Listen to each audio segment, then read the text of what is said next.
Well, hello everyone, I'm Postmaster Radio and welcome back to Rethinking Riverdale. This is the official podcast where I like to share with you guys my thoughts on the mysteries surrounding the hit CW show Riverdale, as well as what I think that same show will have in store for us in the near future. As I'm sure you know already, new episodes are currently on the way, but the show has taken a mid-season hiatus. New episodes will be back starting on Wednesday, August 11th. That's why I've been continuing the Rethinking Riverdale podcast, just to keep ourselves a little occupied during the hiatus. And I've got another one for you guys today, the top 5, my top 5 actually, Nana Rose Blossom moments. You guys know Nana Rose, right? The crazy cuckoo grandma of the Blossom family. She's definitely had her fair share of fun-filled moments. But first, if you missed the Secret Sibling Storylines 2.0 podcast from early May, catch up now via the link in the description. Also, to continuing listeners, thank you so much for coming back to the Rethinking Riverdale podcast. If this is your first time listening, you clearly have a lot of catching up to do on what has happened, not only in Season 5, but with the entire show, for that matter. And also, if you do happen to be listening from either Podchaser or the Apple Podcast platform, please leave a rating and review if it is not too much trouble. Alright, and now down to business. Time to count down my top 5 Nana Rose Blossom moments on Riverdale. Hello?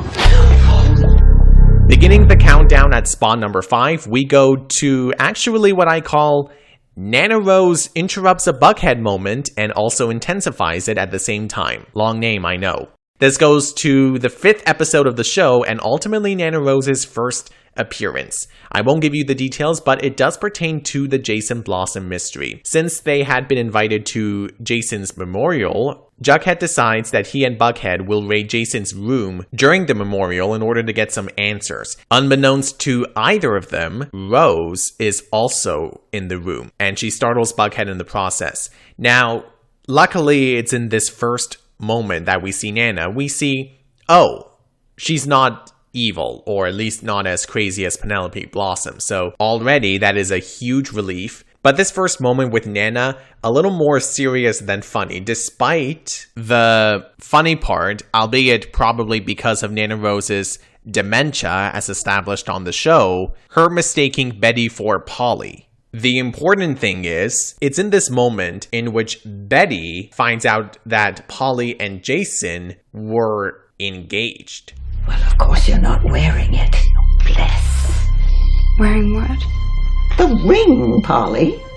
That ring has been in the Blossom family for generations. You keep it close to your heart, always. But don't tell Penelope I gave it to you, or she'll likely come and snip it off your finger. I won't, I promise. Such a shame. Your wedding was the last thing I was living for. I lost a grandson, but you've lost the love of your young life. Poor child. Yeah, it's a really shocking moment for Betty especially, and without that Nana Rose moment, Betty probably would never have found out the truth about the engagement, and by extension, the longtime feud between the Cooper and Blossom families. So yeah, way to come in at the right time, Nana Rose, and that funny little bit of confusing Betty for Polly. And now continuing the Nana Rose countdown at spot numero 4, a couple episodes later on in season 1, we go to Polly's baby shower, in which Nana Rose has this necklace, and this is where we get into something that does sound as weird as you would think it would be. A necklace that predicts the gender of a baby? Predicts the sex. Yeah, it's weird. Not the farm, aka that bloody cult weird, but still. And what's even weirder is what happens next. Oh! What? Is my baby okay? Babies? It's twins.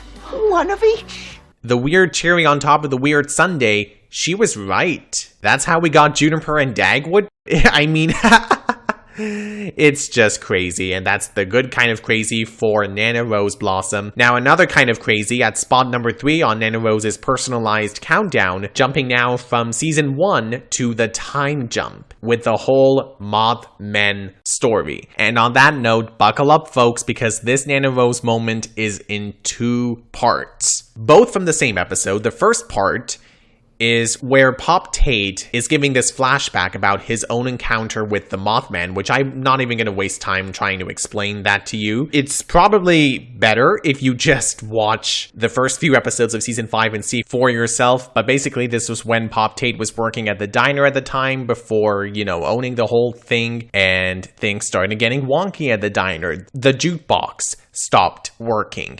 And then there were these flashes of lights outside. And when Pop Tate came out, the light was still there. And that's the whole Mothman thing. But the Nana Rose portion begins when, and you will see this for yourself in the flashback, specifically in the episode chapter 83, Fire in the Sky, Nana Rose makes an appearance. It's her younger self. And somehow that isn't surprising because, of course, hey, Nana Rose is like the oldest alive citizen in Riverdale, so it makes sense that she would know so much about the mysteries, the darkness, and the weirdness of the town. So after that flashback, this is where we get to the second part of this insane Nana Rose moment, which just gets even crazier as Jughead and Pop Tate's granddaughter Tabitha talk to Nana Rose about her so-called encounter with the Mothman. A few weeks after the incident, I found a hideously misshapen body in the maple forest. A Mothman corpse? An autopsy was performed. An autopsy? Like an alien autopsy? Nana Rose, why has no one heard about this before? Oh, the Mothman didn't want us talking about it. You spoke to them? But they came to Thornhill looking for their missing friends. They don't like to be known. And they didn't like me keeping the deceased either. I told them it had been cremated. Had it been cremated? No, I kept it. Perfectly preserved in a barrel of maple syrup. I could try to find it for you if you like. And that's the end of that crazy Nana Rose moment. Again, like I said, I'm not surprised that Nana Rose had that encounter with the Mothman, specifically because, like I said, Nana Rose is the oldest character that's still alive on Riverdale, number 1. And number 2, this is something I did not mention, but this whole Mothman mystery, I guess it technically got started like 50 years ago with Pop Tate's actual encounter. And there have been similar encounters since then or before then, but either way, you'd have to catch up on season 5 just to get more information on the Mothman mystery, and even then, it still may not make the most sense. But, like I said, Nana Rose definitely knew a lot about the Mothman, quite a bit, from her encounter. I do find it weird that she kept this alien corpse in a barrel of maple syrup. I guess I shouldn't be surprised. I mean, this is Riverdale we're talking about. But A, how is it that the alien corpse still remains perfectly preserved 50 years later? That's one question I have. And B, how is Nana talking about this whole Mothman thing? It's such a calm thing, like nothing catches her off guard anymore. I mean, what is up with that? I was kind of laughing at that. Maybe not the first time I was watching this particular moment, but the second time I was still partially like, what the hell, Nana Rose? But at the same time, oh my god, this grandma is hilarious. She should be the star of, if it had one, the Riverdale Comedy Club. She'd kill it, I'm sure. But anyway, following that crazy Mothman moment, we get to my second favorite Nana Rose Blossom moment of the show. At spot number 2, we go back to, well, actually season 2 of the show. There was one time where Psycho Mother Penelope Blossom shipped her own daughter, Cheryl Bombshell, to the Sisters of Quiet Mercy, you know, that whole gay conversion therapy story. Now, we all know it was thanks to Tony Topaz plus the savvy Veronica Lodge and Kevin Keller. They busted Cheryl Bombshell out. But that probably would not have happened had Tony not received the call from Nana Rose herself. Hello? She's not far away. Who is this? Cheryl, she's nearby. Nana Rose? Nana Rose, where is she? with the sisters. Hello? Nina Rose.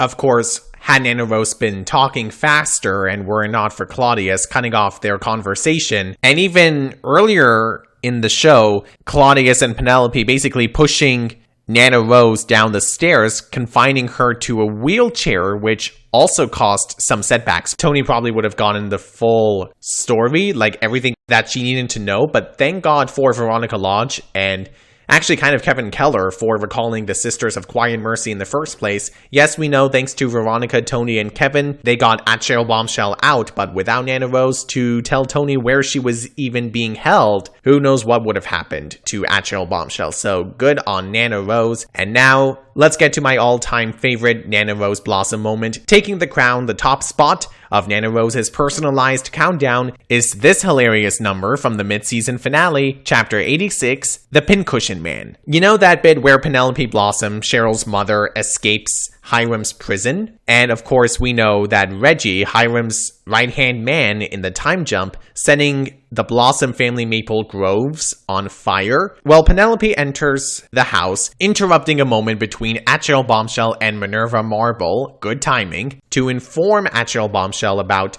the fire causing havoc. Now, later on, yes, we do see Nana Rose and Penelope and Cheryl. We see the ladies of the Blossom family praying for wind, which, yes, is as ridiculous as you may think. It worked, so I guess don't question the Blossom family superstitions? But more importantly, I'm not only referring to Nana Rose praying for wind. That was funny on its own, but I am also referring to the bit that came beforehand. I don't know if it's her voice, in which whatever she says sometimes sounds funny, like with that kind of crappy storyline from season 4, you know, when she said, "I thought I saw the triplets burning in the fire." You know, like that funny, creepy combo that just makes you want to laugh and not even care about the ridiculousness of what she's saying, but at the same time adds on to the funny, even though Riverdale is a dark show. If you got all that, then you know perfectly well how this also describes my favorite Nana Rose moment. The curse of our ancestors demands that all living blossoms must die. Unless we sacrifice the interloper. Oh, hell no. You can almost sense me about to laugh when she says, "We sacrifice the interloper." Oh god, Nana Rose Blossom, way to make me laugh even in the most ridiculous of Riverdale's stories. Well done, Nana Rose Blossom. So those are ultimately my 5 favorite moments to come from this crazy fun Riverdale Blossom Grandma. Do you agree with my list? Did I miss any of your favorite Nana Rose Blossom moments? Let me know on Twitter and Instagram at Postmaster Radio. And with that being said, that is it for this week's Rethinking Riverdale podcast. Stay tuned for another episode coming up at some point next month in July. Date of release to be determined, but it will be focusing on some major tidbits of info regarding the second half for Season 5 of Riverdale, including one very major tidbit you definitely will be interested in. But you'll have to find out next time on Rethinking Riverdale. The next podcast is coming up at some point in July. For now, though, make sure to stay connected with me on Twitter and Instagram at Postmaster Radio. Plus, like, subscribe, rate, comment, and review on Spreaker, Spotify, iHeartRadio, Apple Podcasts, and Podchaser. The account links are all in the description. Thanks again for listening, and until next time, well, bye for now. See ya!